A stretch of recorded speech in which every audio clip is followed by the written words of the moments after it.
Marriage and money. So I've been married for 7 years, and it's been a struggle, and I believe it doesn't need to be such a struggle. And I love my husband, and sometimes I feel that our vibrational set point together is lower than what it is when we're separate. And he listens to your stuff just as much as I do. We have the same tools, but we struggle in aligning together. And I'm like, what is going on?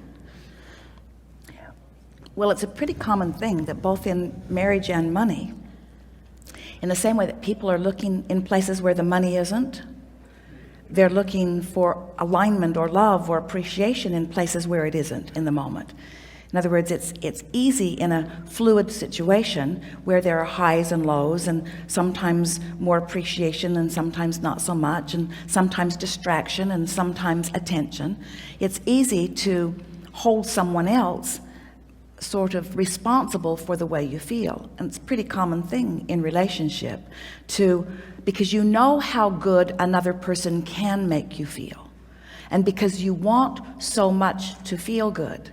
So then when they let down and don't do their job and don't make you feel good, it's easy to notice that you don't feel good and associate it with something that they're doing or not doing, and then making them responsible for the way you feel, which is the single most common denominator in the breakdown of relationships, more significant than all other things put together. So what it really comes down to is you just have to decide that you're going to be happy in the relationship, period. You're going to be happy in the relationship, and brace yourselves. And what the other person does is irrelevant.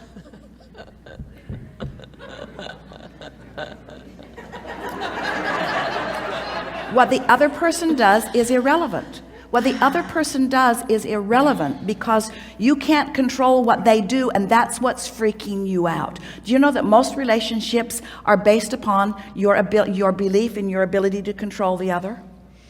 Do you ever listen to the people in the hair salons talking? Oh yeah, I've pretty much got him trained now, they say. Pretty much got him trained, and we say, run away, run far away. Nobody wants to be held hostage as the provider of your happiness, even though we are certain that for each other you want one another's happiness. But it turns bad. It can turn real bad when you actually believe and make someone else believe that you are responsible for the way I feel. Because there is no more common sucking the life out of someone feeling than to actually believe that they're responsible to do something that they can't do. Because they figured out, you see, when they were performing, and we're talking about either side of this, when your partner was performing in a way that was making you happy, if you had always stayed happy, they would have kept up that performance. But you trained them, we're talking to all of you, you trained them early on that you weren't always having it. You weren't always responding in that positive way, you see. You just have to let them off the hook. How does that feel? Not so good. When it feels better, blame really does feel better than guilt, we know. It feels better to blame someone else. But you'll never be free in that, you see. Okay. So we want to hear a little bit from you. Just mostly agreement. My husband would be so happy with this answer you've just given. Well, we're speaking it to both of you. Yeah, yes. In other words, you're not the only one No, who is looking. He looks to you for that as well. Yes. And gets bent out of shape when things aren't going his Yes. way as well. Everyone does. But there is no freedom in that, and there is no long-standing stability in that either. And we know it is so nice to have someone that is so lovely to be with, but then you are like a puppet that someone has let go of the strings if you have become dependent upon that. You have to find it. Yeah. Well, so we have a habit of blaming each other. And so it's been for so long. How do we break this habit? It's like we both have the desire, but the struggle is the same. For example? Well, money. I mean, it is the trigger. It is a big, big trigger. And if there's any conversation around it, there's instantly blame, I mean, vocally or just, emotionally. Is there an easy way to get on the other side of that? Now, we're just asking. If you think, in other words, it's easy to blame if there's not enough, in other words, blaming each other for how it has been managed, blaming each other for how it's been spent, blaming each other for how it's been earned. All of it. So could there be appreciating each other for how it's been earned? Is there any place for appreciation in that? There could be, it just hasn't been dominant. But could there be? We're asking you to look for it now. Yeah. Sort of look through the fog and see if there is a place. So since you can't look for another, you can't be the eyes of another. If you were looking for a way to appreciate the money that is being earned, what do you see? When you set that intention, what do you see? You're smiling. Are you not seeing much? No, it's happy. It makes me feel happy, and, All right, so, and I appreciate. So give us some details about that. What is it that you just focused on that improved the way you felt? Pretty steady earner. Yeah, that he just created something from nothing, and that he did it. Feels good, doesn't it? Good for him, yeah. Now, the only reason you're feeling bad right now is because you feel bad that you didn't always feel good. But that's just dumb. Don't do that. Don't do that. Because you can't undo what you did. And so just feel good. So tell us a little more about that. What else? In other words, so he created something. He's what else?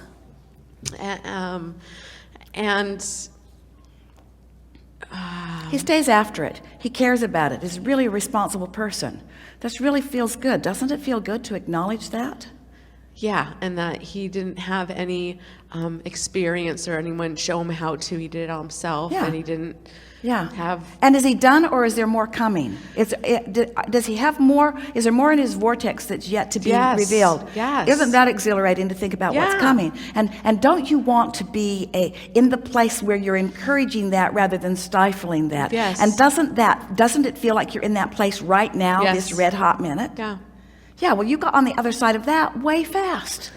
In other words, that was just the simplest thing in the world to do. And so wouldn't you like to reflect some of that to him? Wouldn't you like to, you can do a long sentence or a short one, but what would you like to say to somebody who's done that? Hey, thanks. I think you're awesome. Good for you. I'm with you. Mm-hmm. I really like this. I love you. Yeah. Doesn't that feel good? You can't feel bad and good at the same time, and you get to choose which it is in this minute. Right. You see. So now you said something that really, really good. Oh, it may have been our favorite thing that you said. And that is that it's easier for both of you to be in alignment when you're not together. So you have lots of opportunities to do this, what we just did. That's the most important thing that you can do. When you're not together, do that and do that and do that and do that and do that. What else? What other subject? In other words, there's lots of subjects that we know you feel equally wonderful about. Want to pick one now and focus on it? In other words, you said mostly it's money, but what else is it? What else is the sort of stumbling block? That's the biggest. That's just the instant trigger. All right, so that one, you know what to do, and things that come up often. That when something comes up often and it is resolved this easily, we know you don't have any problems. In other words, if that's the thing that bothers you the most, and you flipped so easily into alignment. You can flip into alignment again and again and again and again. I can, but I flip out of it a lot. All right. So what? Out, in, out, in, out, in, out, in, out, in. Have you ever watched somebody just try to stand in one place? They would just fall over. In other words, even the wire walker is gaining his balance. So what difference does it make? Of course, there are things that you fall off, but you can bring yourself back to center pretty easily. Let's practice some more. What else? What else? Besides the fact that he started from nothing, trained himself, started a business from scratch. Most businesses don't make it at all. His is producing income. What else wonderful thing would you like to focus upon your mate? What else? What wonderful thing do I want to focus on? Oh, that he's loving and affectionate. Really? Yes. Yeah. Is that worth anything to you?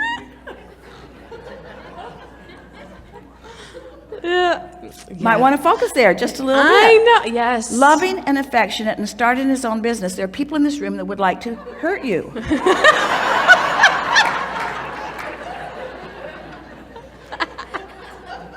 So are you saying that he cares and that he tries and that he's not always perfect either? That he falls out sometimes too?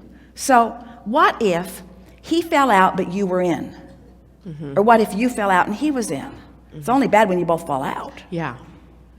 Or what if you were both more in? That's what I how it want. was. That's how it was in the beginning. That's how it was when you were falling in love. You were using each other as your object of attention and using each other as your excuse to tune into source energy. And now you're sort of holding each other hostage. You need to always make me feel that way. And yet you fall out, he falls out. So what about a goal to just be together when you're in?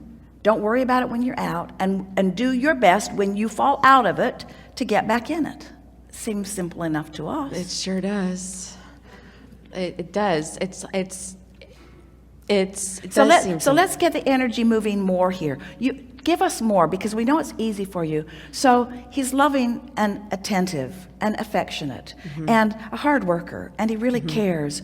What else would you like to amplify? Because what else? That he's fun. Ah, really? Yes, and he's very witty. So he's a lot of fun to be around, and Yeah. people find him just, funny, and Yeah. Is he funny for you? yes, Yeah. A lot. yes. So he's funny, and he cares, and he adores you, and his life isn't perfect.